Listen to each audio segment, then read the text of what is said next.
The indictment marks the former U.S. president's most serious legal threat yet, as a firestorm of criminal investigations imperil his bid for a second White House term. The indictment of a former president on federal charges is unprecedented in U.S. history. The situation has been made more extraordinary by Trump's status as the clear frontrunner in the Republican race to challenge Joe Biden next year. Biden said he has had no contact with Attorney General Merrick Garland regarding the indictment of Trump over the handling of classified documents. President Biden, have you spoken to Attorney General Merrick Garland yet? I have not spoken to him at all. I'm not going to speak to him. No comment on that. Trump's closest rival for the presidential nomination condemned the Justice Department for its move to charge him, underscoring their fear of upsetting his core supporters.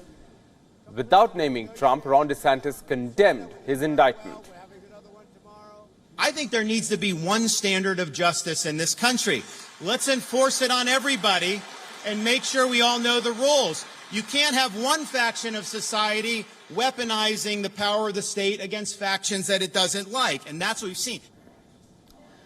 Former Vice President Mike Pence said that he was deeply troubled by the indictment, believing it would further divide the country.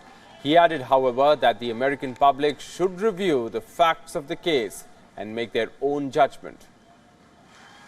This is a sad day for America to see a former president of the United States indicted by the administration of a sitting president who's also a potential rival in the upcoming election.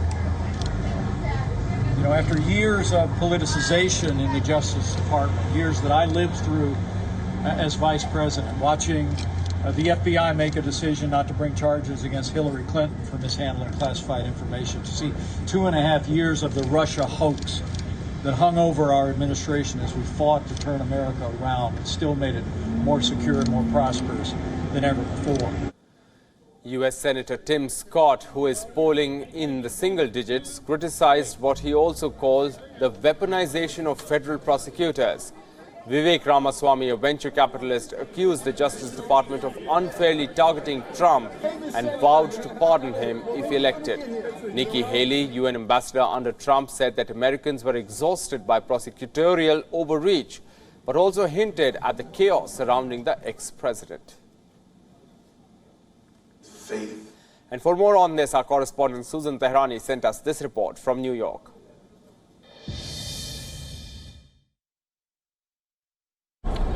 The Justice Department unsealed the federal indictment against former U.S. President Donald Trump. The more than half dozen federal charges present the biggest legal threat against Donald Trump and come just 2 months after the former president was charged here at a Manhattan criminal courtroom for allegedly falsifying business records. The 49-page indictment includes 37 felony counts. After the indictment was unsealed, former President Donald Trump took to Truth Social to criticize special counsel Jack Smith, but he also said that the documents were personal and that he had nothing to hide. Meanwhile, the White House has insisted that it does not interfere in cases like these. At the Justice Department, the White House said that they learned of the indictment and the subsequent unsealing of the indictment, just like everyone else, when the media reported it.